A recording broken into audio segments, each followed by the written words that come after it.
예, 임예신성교회 11월 24일 새벽 기도입니다. 기도하겠습니다. 주님 감사합니다. 하나님 앞에 나아갑니다. 주의 은혜를 삼아하며 하나님의 은혜를 구하는 이 시간 우리와 함께하여 주시고 하나님의 사랑으로 하나님의 능력으로 오늘도 함께하여 주시옵소서. 감사드립니다. 예수님의 이름으로 기도드렸습니다. 아멘. 고린도전서 13장에서 말씀 보겠습니다. 고린도전서 13장 8절에서 10절까지 말씀입니다. 고린도전서 13장 8절에서 10절까지 말씀입니다. 사랑은 언제까지나 떨어지지 아니하되 예언도 패하고 방언도 그치고 지식도 패하리라. 우리는 부분적으로 알고 부분적으로 예언하니 온전한 것이 올 때에는 부분적으로 하던 것이 패하리라. 아멘. 우리가 어제 말씀 나눔을 통해서 사랑에 대해서 생각해 봤습니다.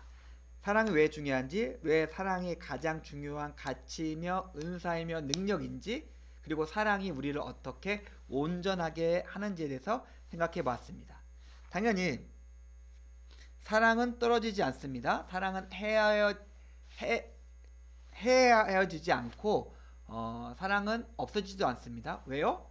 사랑이 하나님의 본질이고 그리고 사랑 가운데 거한다는 것은 하나님과 함께하기 때문에 그렇습니다.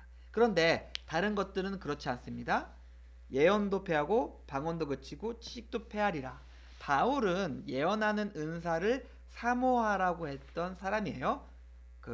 제가 예언에 대해서 그때 말씀드렸던 것 같은데, 이게 예언이 그냥 미래를 투시하듯이 바라보는 그런 능력만을 의미하는 것은 아닙니다. 그래서 예언은 굉장히 사모해야 될 은사는 맞아요.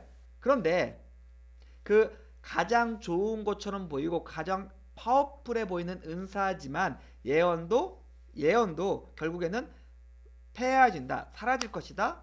방언 좋은 것이지만 그쳐질 것이다. 지식, 하나님을 아는 지식이 없는 거로 이 백성이 망한다고 말했던 것처럼 하나님의 나라와 하나님의 백성에 있어서 가장 핵심적인 신앙의 기둥인 지식도 패해질 것이라고 이야기하고 있습니다.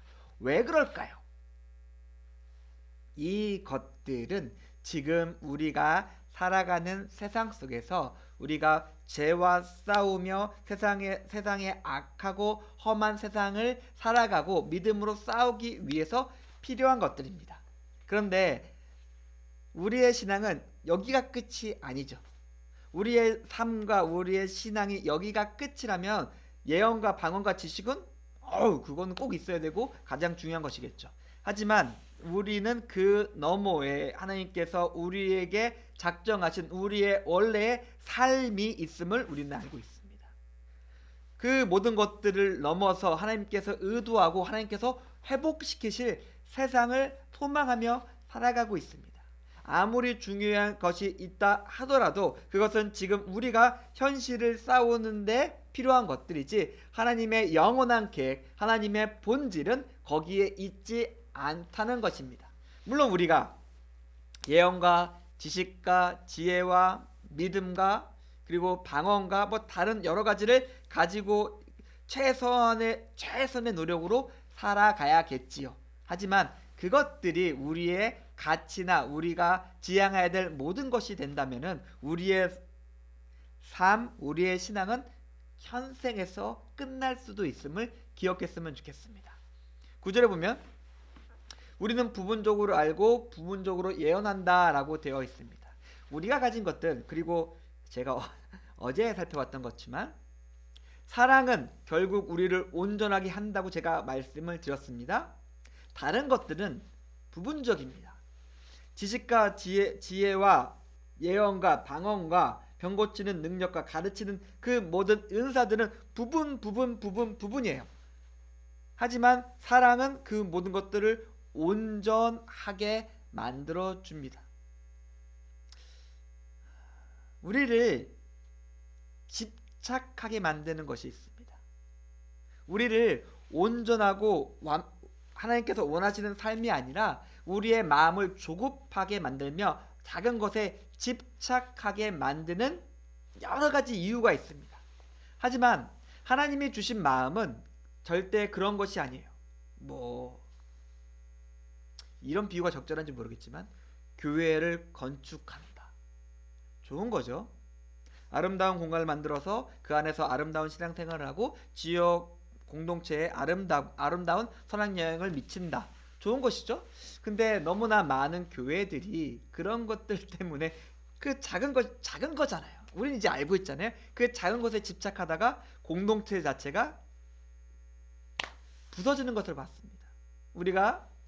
우리 그 성은교회에 있는 판교 그 뒤에 엄청나게 큰 두 교회가 있는 거 아시죠? 예전에 충성교회였고 다른 교회였는데 그 큰 교회, 그 아름답게 지은 크고 아름다운 교회가 하나님의 교회의 본진이 되어버렸고 그 옆에 정명석 JMS의 교회가 있습니다. 뭘까요? 우리가 지향하고 우리가 추구해야 될 온전한 가치가 있습니다. 하지만 우리의 마음이 때로는 우리를 조급하게 만들고 우리의 시야를 좁게 만들고 우리를 작은 것에 집착하게 만듭니다. 그것들은 모두 부분적인 것임을 우리가 기억하며 하나님께서 결국 원하시는 사랑으로 제가 말씀드릴게요. 그 온전한 사랑의 마음을 가지고 사랑의 섬김의 마음으로 가지고 우리는 살아가야 됩니다. 결국 10절에 보면 온전한 것이 올 것입니다. 사랑으로 지금 우리가 온전한 삶으로 그 온전한 것이 올 때의 삶을 살아갈 수 있습니다. 아니면은 우리가 작은 것, 내 마음에서 발동을 걸리거나 세상이 밀어붙인 그 작은 것에 우리가 집착해서 부분적인 것으로 살아가다가 망할 수 있습니다. 사랑하는 성도님들, 이제 우리가 하루를 시작하고자 합니다. 하나님의 사랑은 우리를 온전하게 만들고 온전하게 우리를 이끌고 갑니다. 사랑은 우리를 밀고 갑니다. 나는 그냥 사랑에 좋은 마음을 가졌을 뿐인데 하나님의 사랑으로서 풍성했을 뿐인데 그 사랑이 계속해서 우리를 온전하게 밀고 가서 우리를 온전한 삶으로서 살아갈 수 있게 해줍니다. 우리가 이것을 구했으면 좋겠습니다. 다른 헛되고 부분적인 것에 우리의 마음과 삶을 집착하지 않고 하나님께서 주신 온전한 사랑으로 승리하시는 임예신석교회 교우님들의 오늘 하루의 삶이 되기를 주님의 이름으로 축원드립니다. 기도하겠습니다. 하나님 감사합니다. 오늘 말씀을 통해서 우리의 삶이, 우리의 마음이 어떠한 것을 가지고 어떻게 살아가야 될지에 대해서 생각해 보았습니다. 우리의 마음이 조급하지 않게 하여 주시고 편협하지 않게 하시고 작은 것에 집착하지 않게 하여 주시고 오직 하나님의 사랑으로서 온전하여 져서 승리할 수 있게 우리의 삶 가운데 함께하여 주시옵소서. 감사드립니다. 예수님의 이름으로 기도드렸습니다. 아멘. 감사합니다.